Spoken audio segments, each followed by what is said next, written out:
आगे वोकेब में पहला वर्ड है जेस्टिकुलेशन, इसका मतलब होता है चेष्टा या आवा। ठीक है, मोशन, गेस्चर, ऑपरेटिंग या पोस्चर लिख सकते हैं, POSTURE। ठीक है, या फिर एक इंडिकेशन है, क्या है, इंडिकेशन। अगला वर्ड है गैस्टली, इसका मतलब होता है डरावना, भयानक या असंतोषजनक। हॉरिबल लिखेंगे, टेरिबल लिख सकते हैं, टेरिबल का मतलब होता है भयानक, डरावना। या फिर हम लिख सकते हैं एपाली, APPALLING। या फिर ड्रेडफुल, DREADFUL। या फिर ऑफुल, ऑफुल, ऑफुल, ड्रेडफुल, एपालिंग। ये दोनों एग्जाम में आ रखे हैं, ऑफुल, एपालिंग। डरावना, भयंकर, ग्रीम लिख सकते हैं, ग्रीसली लिख सकते हैं, भयंकर, डरावना। या फिर ऑबनॉक्जियस, घृणित जो होता है वो भी डरावना ही हुआ, यानी कि ऑबनॉक्जियस। या ग्रुसम, GRUESOM, ग्रुसम का मतलब होता है विभत्स, ऐसे। ठीक है, तो ये इसके सिनोनिम्स हो गए। गीबर का मतलब तेज तेज और स्पष्ट बोलना या बड़बड़ाना, तो बेबल कहेंगे। ठीक है, चैटर कहेंगे या जैबर लिख सकते हैं, है ना, CHATTER, बोलने से संबंधित है। गीबेट का मतलब होता है फांसी लटकाने के बाद सब, फांसी के बाद सब लटकाने का लट्ठा, गैलस भी लिख सकते हैं। अब गायब का मतलब होता है तिरस्कार करना या हंसी मजाक उड़ाना उसका, ऐसा कह सकते हैं।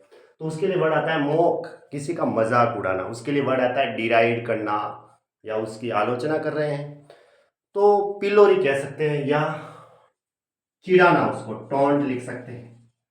या फिर रिडिकुल, उसका हास्यास्पद करना, रिडिकुलस। ठीक है, रिडिकुल का मतलब उसकी हास्यास्पद या मजाक उड़ाना, जैसे देखो स्कॉप या स्नीर लिख सकते हैं।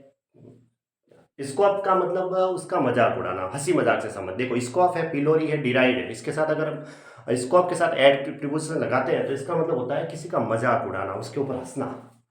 ठीक है, अब देखो किसी का मजाक उड़ा रहे हैं तो वो उसकी आलोचना ही हो रही है, तो फिर आगे और सिनोनिम्स हो जाएंगे, उसकी निंदा करना, यानी उसको क्रिटिसाइज कर रहे हैं, तो क्रिटिसाइज के सारे सिनोनिम्स इसमें लागू हो जाएंगे। ऐसे क्रिटिसाइज करना, विटुपरेट कहेंगे, विलीफाई, ऐसे इस तरीके से। ठीक है, तो टीज करना, उसको चिढ़ाना, मोक, टॉन्ट, रिडिकुल। ठीक है, जीडी का मतलब होता है चक्कर से आक्रांत, यानी कि वो इस तरीके से चक्कर में आ गया है, कंफ्यूज है, उसके लिए वर्ड आता है डीजी। या फिर एक और वर्ड आता है वर्टिजिनस, क्या आएगा, वर्टिजिनस। ये मैंने लिखा रखा है, वर्टिजिनस वी पे लिखा रखा है। वर्टिजिनस का मतलब होता है चक्कर से आक्रांत। ठीक है, अब ये एडजेक्टिव हुआ, क्यों हुआ, क्योंकि इसके पीछे ओ यू एस है। तो जितने भी वर्ड होते हैं पूरी डिक्शनरी के अंदर, तो जिस वर्ड के पीछे ओ यू एस आता है वो सारे एडजेक्टिव होते हैं जो नाउन की विशेषता बताएंगे। ठीक है, अब जिंजरली का मतलब सावधानी से। अब जिंजरली, सावधानी से, देखो इसके पीछे एल वाई है तो ये एडवर्ब हो गई, तो क्या वर्ड आएगा, हाँ, केयरफुली और अटेंटिवली, है ना। या फिर एक कैनिली, समझदारी से, CANNILY। या फिर अटेंटिवली, अटेंटिवली भी लिख सकते हैं, अटेंटिवली। या फिर हीडफुली, हीडफुली भी लिख सकते हैं, attentively, carefully, prudently, judiciously. Prudently यानी समझदारी से, अटेंटिवली लिखा। कैनिली, देखो जिसके अंदर नॉलेज होता है, प्रूडेंटली मतलब समझदारी, जिसके पास ज्ञान है, इसका मतलब वो केयरफुल है, समझदार है, इसके लिए केयरफुल है, सावधान है।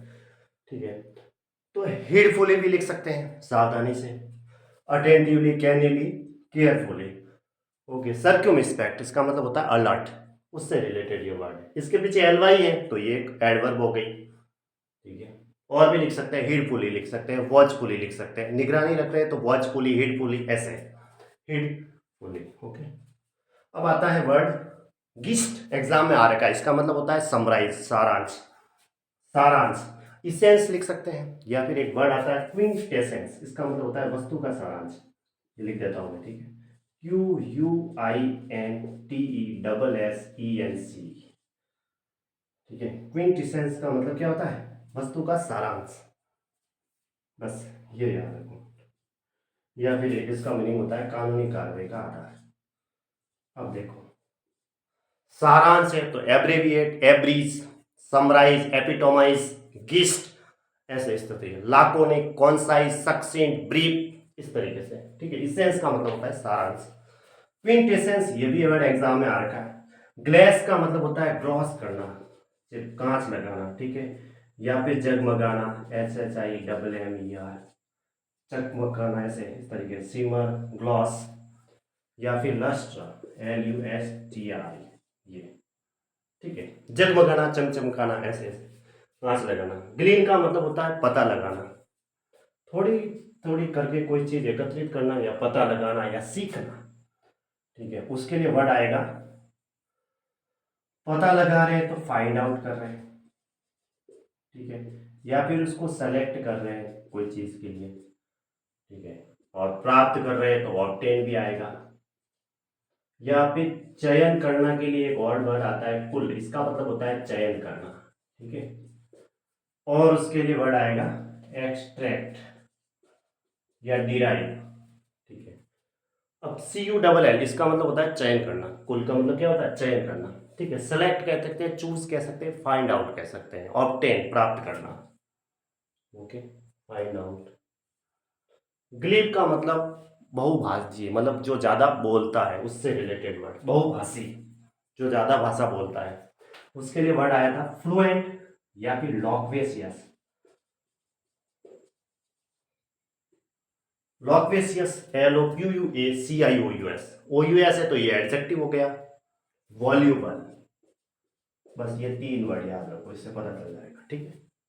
और ग्लॉसरी का मतलब होता है लेक्सिकॉन, होता है, क्या होता है, लेक्सिकॉन, या फिर कॉम्पिलेशन, एक प्रकार की वो शब्दों की जो सूची होती है, कठिन शब्दों की सूची, उसके लिए आता है लेक्सिकॉन, ठीक है, उसको बोलते हैं ग्लॉसरी।